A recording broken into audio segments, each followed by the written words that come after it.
Bonjour les enfants. Bonjour les enfants. C'est papa. Ça va bien? Bienvenue dans le tout premier podcast de la journée, les enfants. Bienvenue à la clinique. Comme vous l'avez constaté, papa est du côté de Paris. Je suis comme tout le monde. Aujourd'hui, c'est le temps des diasporas. Aujourd'hui, c'est le temps des diasporas. Donc, si tu es encore entré de chez toi, sache que tu es en retard. Tout le monde est déjà à Paris en ce moment. Hein? Tout le monde, même le principal conférencier, le président, le Moïse Kamto. Mais évidemment, pendant donc que je suis dans ma route de Paris pour aller écouter les choses importantes et tout, je descends sur Internet et je me rends compte que tu sais pourquoi tu es là, Samuel. Et là, je crois que les étomoutons vont atteindre, chacun va atteindre l'apoplexie. Ce n'est pas ici. Ce n'est pas ici que vous devez aller vous énerver. Je veux te poser une question, Samuel Eto'o. Le Djambo rapporte quoi à la jeunesse camerounaise?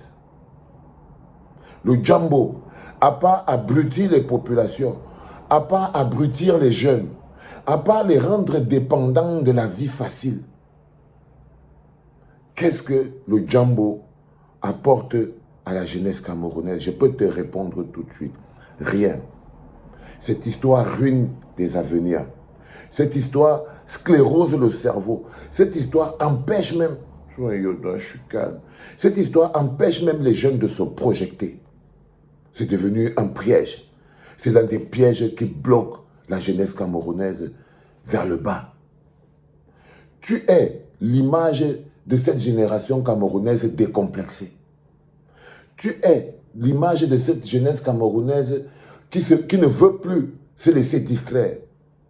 Tu es l'image de cette jeunesse camerounaise qui veut se prendre en main pour faire elle-même les choses à sa manière, qui ne veut plus que les gens les fassent à leur manière. Exactement, le football aux footballeurs, faire à votre manière. Tu es cette image de cette jeunesse. Est-ce que dans ton cerveau, là, tu commences à voir à quel moment ça ne coïncide pas bien? Parce que j'ai vu des gens coller les images des joueurs de foot qui ont signé avec le Djambo, les images des championnats ou des qui ont signé avec le Djambo. Tu n'es plus joueur de foot. Et tu vas entendre comment dire que en tant qu'ancien joueur, mais de quoi vous parlez? Tu n'es plus un joueur de foot, frère. Tu es une personne morale. Est-ce que tu fais la différence entre le président de la FECAFOOT, la personne morale, le garant des valeurs, l'institution? Est-ce que ça sonne dans ton esprit, l'institution? C'est-à-dire que tu peux même faire que la FECAFOOT signe un contrat avec le Djambo. Ça, c'est encore possible. Mais toi, le président de la FECAFOOT, tout type personne, comme on dit, en tant que personne, tu n'as pas le droit. En termes de valeur, toi, en tant que personne, l'institution morale, pas seulement de la FECAFOOT, tu es une institution morale, même de la jeunesse camerounaise. La preuve que les jeunes peuvent se lever et ils font quelque chose. C'est aussi ce que tu veux représenter. Alors, pendant que je suis en train de me lever pour essayer de faire le travail des grands hommes, c'est compliqué, c'est pas facile. Je découvre sur Internet. Et je me suis dit non, je n'avais même pas encore parlé de ça, que la horde des moutons avait débarqué pour venir essayer de me museler. Et là, je me suis dit non, il y a un souci. Pourquoi c'est que mon pic de signalement a augmenté? Et je comprends déjà comment ça se passe. Parce que les enfants, vous savez, les gens qui attaquent la clinique n'est pas attaquée, elle est attaquée par 3 groupes différents. Il y a le groupe de l'homme à lapin. Il attaque la clinique depuis des mois. Il attaque les mollets, il fait comme il peut. Il utilise des robots signalisateurs pour signaliser. Donc il y a le groupe de l'homme à lapin qui attaque la clinique par le dos, en lâche. Sur le côté, en face, il y a le groupe du Zomlom, Bimoko, Laurent et tout le reste. Ils attaquent la clinique des flammes. Ils ne lâchent pas. Eux-mêmes, ils ont une batterie de robots signalisateurs. Et il y a les pires, les étomoutons.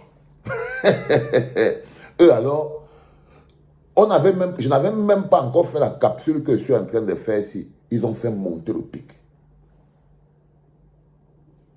Vous êtes sûr que vous allez bien, les gars? Vous êtes sûr que vous allez bien? Donc, ça ne sert à rien d'attaquer la clinique.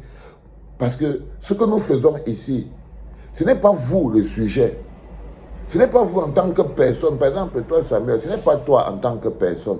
Je dois expliquer les choses à mon peuple. Et je ne peux pas aller dans l'espace. Je dois m'appuyer sur les faits réels. Et les faits réels et les faits d'actualité sont portés par les hommes réels et les hommes d'actualité. Tu es un homme réel et tu es un homme d'actualité. Tu es le président de la Fédération camerounaise de football de mon pays. Résultat des courses, tu ne peux pas croire que tu fais ce que tu veux. Quand tu jouais au football, moi, je ne venais pas m'occuper de tes affaires.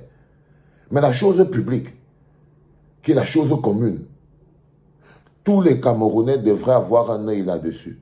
Mécanisme d'éthique et de morale, tu ne devrais pas signer un contrat avec une société du Djambo qui pervertit la jeunesse.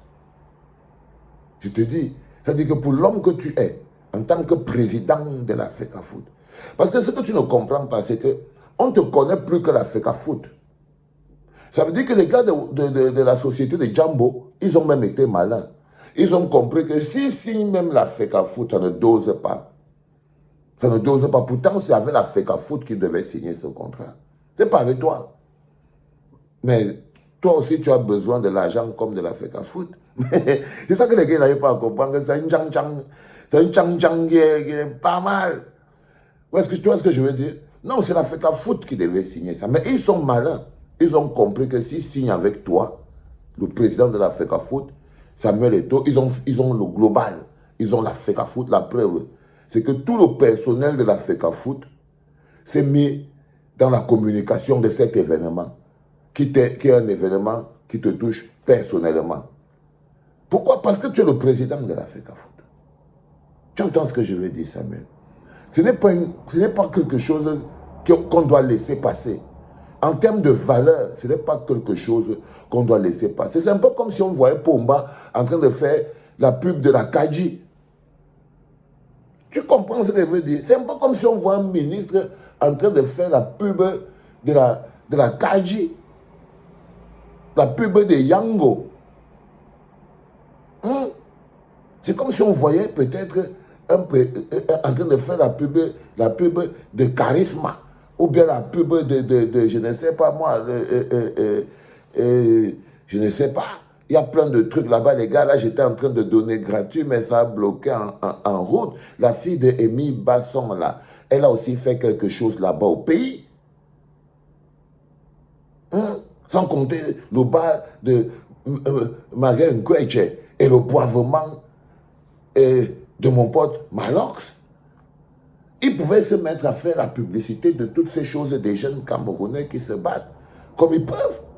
Mais ils n'ont pas le droit à cause de la personne, de la moralité, de la fonction qui est la sienne. Mais tu as besoin de ce fric. Parce que là, ce n'est pas pour la FECAFOOT, non, si je comprends bien. C'est ton propre jeton, non? C'est ton propre jeton, si je comprends bien. Ça doit être ton propre jeton. Tu vois. Et quand tu fais ton propre jeton comme ça, là, au lieu de faire même le truc en dessous, mais les gars de la société de Djambo, ils veulent t'exposer. Ils veulent t'exploiter. Ils veulent exploiter tout en un. Ça veut dire que le manager sélectionneur a le même contrat avec la même société Djambo. Pourquoi vous comprenez que cette société a déjà pris le football camerounais en otage, l'équipe nationale en otage, et tout. Parce que le manager sélectionneur a le contrat avec la même société, compagnie du Djambo. Maintenant, le docteur Dadis Camara avait la même... Est-ce que le gars a encore besoin de signer quelque chose avec la FECAFOOT? Non. Donc, il y a les deux personnes. Cet argent aurait pu entrer dans le football, hein, mais ça va entrer dans les poches du président de la FECAFOOT et du manager sélectionneur. Et lui, eux, ils vont bénéficier du personnel et des plages de communication de la FECAFOOT.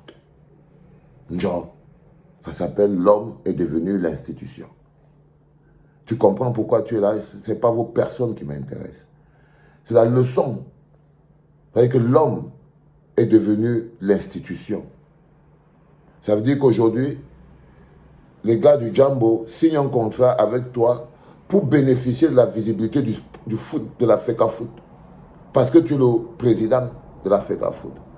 Donc, pourquoi signer avec l'institution FECA Foot alors que l'homme, un tutti personne, il est comme toi, tu es déjà toute la FECA Foot. C'est la FECA Foot. Baba, bamba. Samuel et Tomba, c'est la FECA Foot. C'est toi la FECA Foot. C'est toi la FECA Foot. Et pourquoi le gars va encore aller signer avec la... Sauf que la FECA Foot, les caisses seront vides. Mais ils vont utiliser la FECA Foot. Parce qu'ils utilisent déjà le manager sélectionneur, ils utilisent déjà le président de la FECA Foot. Ils ont déjà pris le business. C'est clair? Si ce n'est pas clair, il faut reprendre. Mais je crois que c'est clair dans ton esprit. C'était encore quelque chose qu'il ne fallait pas faire, frère. Encore quelque chose qu'il ne fallait pas faire.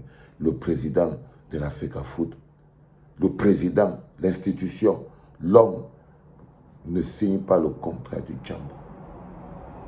C'était papa.